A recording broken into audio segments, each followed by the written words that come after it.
नमस्कार दोस्तों, मेरा नाम है डॉक्टर क्रिस त्यागी और आज हम जिस टॉपिक को लेकर चर्चा करने जा रहे हैं वो है कि हाल ही में जो हमारे विदेश मंत्री हैं यानी कि एस जयशंकर, वो ब्रिटेन की यात्रा पर गए थे। ब्रिटेन और आयरलैंड दोनों यात्राओं पर 4 मार्च से लेके 9 मार्च तक की उनकी यात्रा थी। और यह जो विशेष कार्यक्रम था ये लंदन में चैंथम हाउस नाम की जगह। चैंथम हाउस लंदन में वो जगह है जिसे थिंक टैंक के नाम से भी जाना जाता है। अक्सर विदेशी मामलों को लेकर इसमें मीटिंग्स होती है। तो ऐसे ही एक विशेष कार्यक्रम में उन्हें बुलाया गया था और एस जयशंकर 4 तारीख से जो 9 तारीख की यात्रा है, इस दौरान में 6 मार्च के दिन चैंथम हाउस में मीटिंग के लिए गए थे। अगर हम बात करें तो लंदन में जो टाइम है वो भारत से वो 5.5 घंटे पीछे है, यानी कि शाम को 6 बजे लंदन के हिसाब से जो टाइम है उस समय उन्होंने मीटिंग के लिए प्रवेश किया।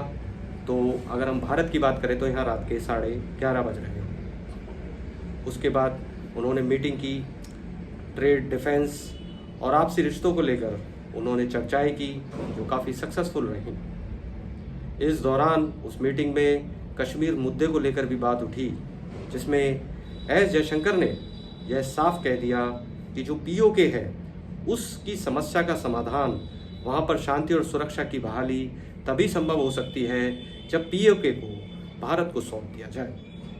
जैसे उन्होंने बताया कि कश्मीर में अनुच्छेद 370 हटाने से वहाँ पर खुशहाली बहाल हुई है और भारत वहाँ पर चुनाव जो कराए हैं उसमें भी सक्सेसफुल रहा है और वहाँ के लोगों में पहले से ज़्यादा सुरक्षा का माहौल है। तो दोस्तों, इस तरह से उन्होंने कश्मीर के मामले में बिल्कुल क्लियर कर दिया कि जो पीओके है वो भारत को वापस मिलना चाहिए, तभी उसका समाधान हो सकता है। तो जब ये सारी मीटिंग हुई उसके बाद एस जयशंकर हमारे यहाँ के टाइम के हिसाब से रात को 1 बजे, और अगर हम लंदन की बात करें तो वहाँ करीब शाम 7:30 बजे चैंथम हाउस से जब बाहर निकल रहे थे तो उस समय एक खालिस्तानी प्रोटेस्टर उनकी गाड़ी के आगे आ गया। उसके हाथ में भारत का झंडा था और उसने भारत के झंडे को भी फाड़ दिया। हालांकि बाद में सुरक्षा बलों ने उसे काबू कर लिया और उस समय चैंथम हाउस के बाहर 10 खालिस्तानी मौजूद थे। दरअसल यह लंदन में आम घटना है कि वहाँ पर जो प्रोटेस्टर्स होते हैं उनको इस तरह से अलाउ कर दिया जाता है कि वो अपना विरोध प्रकट करना चाहे तो इस तरह से बाहर खड़े होकर विरोध प्रकट कर सकते हैं। जैसे हमारे यहाँ पर दिल्ली में जंतर मंतर एक जगह दी हुई है कि जहाँ पर आप प्रोटेस्ट कर सकते हैं, वहाँ इस तरह से चैंथम हाउस के बाहर भी अलाउ कर दिया जाता है कि आप इस तरह खड़े होकर अपना प्रोटेस्ट कर सकते हैं। लेकिन ताज्जुब की बात यह है कि सुरक्षा बलों के बावजूद, उनकी मौजूदगी के बावजूद एक खालिस्तानी किस तरह से बैरिकेड तोड़कर गाड़ी के आगे आ गया। हो सकता है कि अगर वो एक बॉम्बर होता तो एक बड़ी घटना घटित हो सकती थी। इस तरह से सुरक्षा में चूक हमें लंदन से या ब्रिटेन से ये एक्सपेक्ट नहीं था कि वो इस तरह से कैजुअल अप्रोच रख सकते हैं। इस मामले में भारत के विदेश मंत्रालय ने भी इसकी कड़ी निंदा की है और इसकी शिकायत लंदन में की है।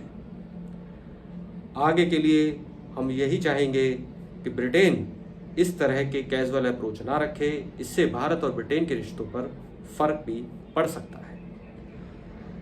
जो खालिस्तानी है वो अक्सर भारत में एक अलग देश की मांग करते हैं खालिस्तान को लेकर, और ये मुद्दा कनाडा में भी उठा है। इन लोगों की जो मानसिकता है वो भारत को विभाजित करना है।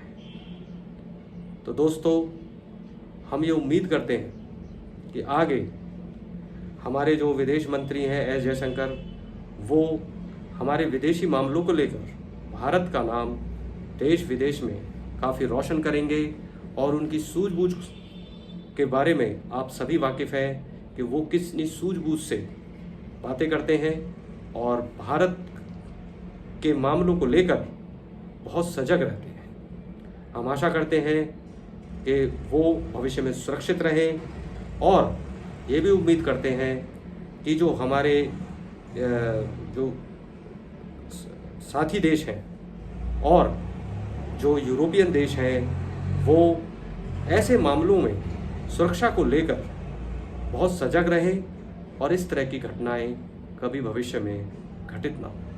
धन्यवाद।